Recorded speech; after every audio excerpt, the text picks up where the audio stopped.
Hello, welcome back to my YouTube channel. कैसे हैं आप सब? आई होप आप सब अच्छे होंगे। सो अगेन आज हम एक ऐसे क्वेश्चन का आंसर लेके आए हैं जो कि हर पेरेंट्स के मन में ये आता है अगर उनके बच्चे की भूख ख़त्म हो गई है या उनके बच्चे को भूख बिल्कुल ना के बराबर लगती है या उनका बच्चा बिल्कुल खाता ही नहीं है। उससे पहले आपसे कहना चाहूँगी, अगर आपको मेरा वीडियो अच्छा लगे या आपको हेल्पफुल लगे तो उसे लाइक और सब्सक्राइब ज़रूर करिएगा वीडियो के एंड में। तो आइए वीडियो को स्टार्ट करते हैं। जब आप मदर बनती है, कोई भी लेडी मदर बनती है तो उनका सबसे इम्पॉर्टेंट पार्ट यही होता है कि वो अपने बेबी को किस तरीके से हेल्दी रख सकें और उसकी क्या खाने की डाइट में अच्छी अच्छी चीज़ उसको दे सकें। ये सबसे ज़्यादा स्ट्रेसफुल होता है किसी भी पेरेंट्स के लिए जब उनका बच्चा खाने में इंटरेस्ट नहीं ले रहा है या बिल्कुल खा ही नहीं रहा है। सबसे ज़्यादा इम्पॉर्टेंट ये जानना है कि बच्चे को खाने में इंटरेस्ट क्यों कम है, क्यों बच्चा आपका इंटरेस्ट नहीं ले रहा है खाना खाने में। तो हम सबसे पहले ये जानेंगे कि लॉस इन अपेटाइट है क्या। बच्चे को भूख नहीं लगना या उसको खाने के प्रति इच्छा बिल्कुल ना होना या कम हो जाना ही हम उसे लॉस इन अपेटाइट कहेंगे। सबसे मेन पार्ट ये होता है कि जब बच्चा एक ग्रोइंग ईयर्स में है, जिस तरह धीरे धीरे जब वो ग्रो कर रहा है तो उसका फूड हैबिट या फूड पैटर्न जो है उसका वो टाइमली चेंज होता है, जिसका एक ये मुख्य कारण हो सकता है भूख ना लगने का। सेकेंड थिंग ये है कि कभी आपने देखा होगा कि आपका बच्चा एक रेगुलर पैटर्न से किसी दिन वो ज़्यादा खा रहा है या हो सकता है किसी दिन वो खाने में बिल्कुल इंटरेस्ट ले ही नहीं रहा है। अगर डॉक्टर्स की माने तो डॉक्टर यही कहते हैं कि बच्चे को क्वांटिटी के हिसाब से आप मत देखिए कि बच्चा कम खा रहा है या ज़्यादा खा रहा है। बच्चे के अंदर डॉक्टर सिर्फ एक ही चीज़ देखते हैं कि आपका बच्चा एक्टिव है या नहीं। मेरे बेबी के टाइम पे यही होता था। मोस्टली टाइम मैं इस चीज़ को लेके बहुत स्ट्रेस्ड रहती थी कि अब इसने खाना बंद कर दिया, अब इसने खाना बंद कर दिया है। बट अब जिस पीरियड में मैं हूँ उस पीरियड में मोस्टली उसका टीथिंग का थोड़ा बहुत फेज़ निकल चुका है और जब भी उसका टीथिंग का फेज़ होता है तो सबसे पहले वो खाना ही बंद करती है। जब डॉक्टर से मैंने जानकारी ली और जब मैंने अपने आप रिसर्च किया तो मैंने इस चीज़ को जाना कि बच्चा कितनी क्वांटिटी में खा रहा है और कितना खा रहा है वो इम्पॉर्टेंट नहीं है। बच्चा आपका एक्टिव है, बच्चा आपका हेल्दी है, ये सबसे ज़्यादा इम्पॉर्टेंट होता है बच्चे की डेवलपमेंट पीरियड के समय में। कॉजेज़ की बात करते हैं कि क्या कॉजेज़ हो सकते हैं जिसकी वजह से बच्चे की भूख जो है वो कम हो चुकी है या ख़त्म हो चुकी है। तो कारण की बात करें तो दो प्रकार से इसके कारण बनते हैं। एक तो जो मेडिकली अगर बच्चा अनफिट है उस कंडीशन में एक कारण होता है, और दूसरा ये है कि बच्चा बिल्कुल आपका एक्टिव है उस समय में क्या कारण है। अगर हम उसकी मेडिकली अगर उसकी फिटनेस की बात करें, अगर वो फिट है बिल्कुल, तो उस टाइम पे कुछ मेन ऐसे कारण होते हैं, लाइक जब उसका टीथिंग का टाइम आ रहा है, टीथिंग का टाइम है, उस टाइम पे मोस्टली बच्चे उस टाइम पे खाने में इंटरेस्ट बिल्कुल भी नहीं दिखाते हैं।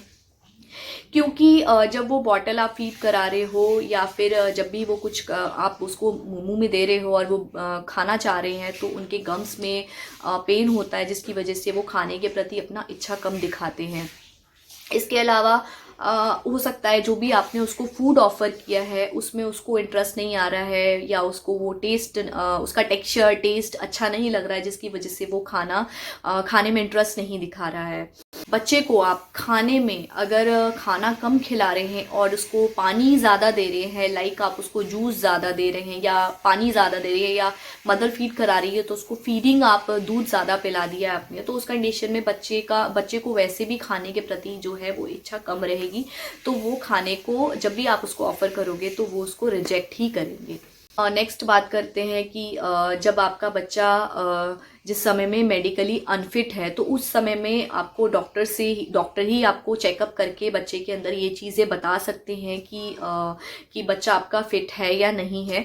तो उस कंडीशन में क्या होता है कि या तो बच्चे को अनीमिया है, अनीमिया के कंडीशन में बच्चा सबसे पहले खाना छोड़ता है, या बच्चा आपका बीमार है, खाने के प्रति उसकी इतनी ज़्यादा इच्छा नहीं है, एंड मेन कारण ये भी होता है कि जब आप बच्चे को कुछ भी खिला रहे हो, लाइक आपने अभी खिलाया, तो बच्चे का खाना जो है वो टाइमली डाइजेस्ट बच्चा नहीं कर पा रहा है, जिसकी वजह से नेक्स्ट मील को वो रिजेक्ट कर देता है या उसको उसमें वो इंटरेस्ट नहीं दिखाता है।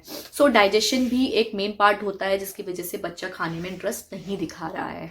मे बी उसको गैस की प्रॉब्लम हो, मे बी उसको पॉटी टाइमली उसको वो पॉटी पास नहीं करते हैं बेबी, तो उस टाइम पे भी ये सारे कारण बन सकते हैं कि वो बच्चा खाने के प्रति इंटरेस्ट ना दिखाए। सो आप क्या कर सकते हो जिससे बच्चे की भूख को आप बढ़ा सको। सबसे ज़्यादा ये ध्यान रखने वाली चीज़ है कि उनके खाने में जिंक पोर्शन जो है वो आप ज़रूर इंक्लूड करें, क्योंकि अगर जिंक खाने में अगर नहीं है उससे भी बच्चे की भूख के ऊपर असर होता है। तो मेक श्योर कि खाने में जिंक की क्वांटिटी ज़रूर हो।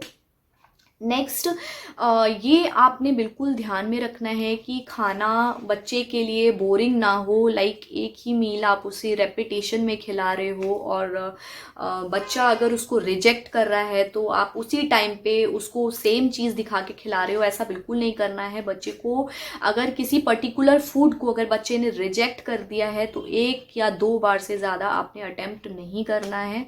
बेशक उसको थोड़े समय के बाद आप ट्राई करो, उसको बच्चे को डिसाइड करने दो कि हाँ अब वो फुल्ली हंग्री है, अगर एज पर डॉक्टर अगर आपका बच्चा बिल्कुल हेल्दी है तो। जब मुझे टेंशन हुई थी अपने बच्चे को लेके, तो मुझे डॉक्टर ने एक ही बात बोली थी, यू हैव टू स्ट्रगल। उस टाइम पे मुझे ये चीज़ समझ नहीं आई थी कि मुझे डॉक्टर ने ऐसा क्यों बोला, but yes, as a parents, as a mother ही आपको ही स्ट्रगल करना होगा। कोशिश करिए कि बच्चे के खाने के टेस्ट को इन्हेंस करिए, और अगर उसको कोई डाइजेशन की प्रॉब्लम है तो वो भी दूर हो सके। लाइक आप उसके खाने में अजवाइन डालिए, आप जीरा पाउडर डालिए। नमकीन खाना तो मैं जब भी अपनी बेबी को देती हूँ तो कोशिश ये करती हूँ कि उसमें जीरा पाउडर एंड घी थोड़ा सा उसमें ज़रूर मैं इंक्लूड करूँ। और हींग हो गया, जीरा हो गया, ये सब चीज़ें उस बच्चे के खाने में इंक्लूड करें। आप जानते हो कि 1 साल से कम के बच्चे को चीनी या नमक वाली चीज़ें नहीं देते हैं ज़्यादा, या बच्चा थोड़ा सा 1 ईयर क्रॉस भी कर लेता है तो बहुत धीरे धीरे, बहुत शॉर्ट, थोड़े थोड़े क्वांटिटी में बच्चे को नमक और चीनी का जो उनके खाने में इंक्लूड है वो बहुत कम क्वांटिटी में करते हैं। नमक और क्वांटिटी इसके चक्कर में आप ऐसा नहीं है कि उसको खाने को बिल्कुल प्लेन बना दो या सादा बना दो जिससे बच्चा खाने को इग्नोर करे, तो ऐसा नहीं है। बच्चे के खाने को थोड़ा सा आप इन्हीं सब चीज़ों से इन्हांस कर सकते हो। तो कोशिश करो कि उसे बिल्कुल बोरिंग तरीके से खाना बना के मत दे, क्योंकि बच्चे भी खाने के टाइम को इंजॉय करना चाहते हैं। उन्हें हेल्दी चीज़ दे, बट टेस्ट का भी ध्यान आपको ही रखना पड़ेगा, क्योंकि बच्चे भी टेस्टी चीज़ें ढूंढते हैं जैसे हम बड़े ढूंढते हैं। लास्ट में सबसे ज़्यादा इम्पॉर्टेंट, जब बच्चे को खाना खिला रहे हैं तो कोई भी ऐसी चीज़ उसको नहीं दिखाएं जिसकी वजह से खाने की तरफ से वो डिस्ट्रैक्ट हो जाए। आप कई बार ऐसा होता है कि हम बच्चे को इसलिए वो चीज़ दिखा रहे होते हैं ताकि वो खाना उसमें उलझा रहे और वो खा ले, बट समटाइम्स क्या होता है कि वो खाने की तरफ से डाइवर्ट हो जाता है और दूसरी तरफ ज़्यादा वो इंटरेस्ट दिखाने लग जाता है। कोशिश ये करें कि जब बच्चे को आप खाना खिला रहे हो तो कोई उसको इंटरेस्टिंग स्टोरी सुनाओ या खुद बात करके उसको बच्चे को डाइवर्ट करो, ताकि वो आपकी बात को सुनता सुनता खाना खाए। यही सारी चीज़ें होती हैं। आप मेरी वीडियो को अगर आपको अपनी पर्सनल लाइफ में अगर हेल्पफुल लगे और अगर आप इसको फॉलो करना चाहें तो ज़रूर फॉलो करिएगा, और मेरी वीडियो को लाइक और सब्सक्राइब ज़रूर करिएगा। मिलते हैं नेक्स्ट वीडियो में, तब तक के लिए बाय बाय।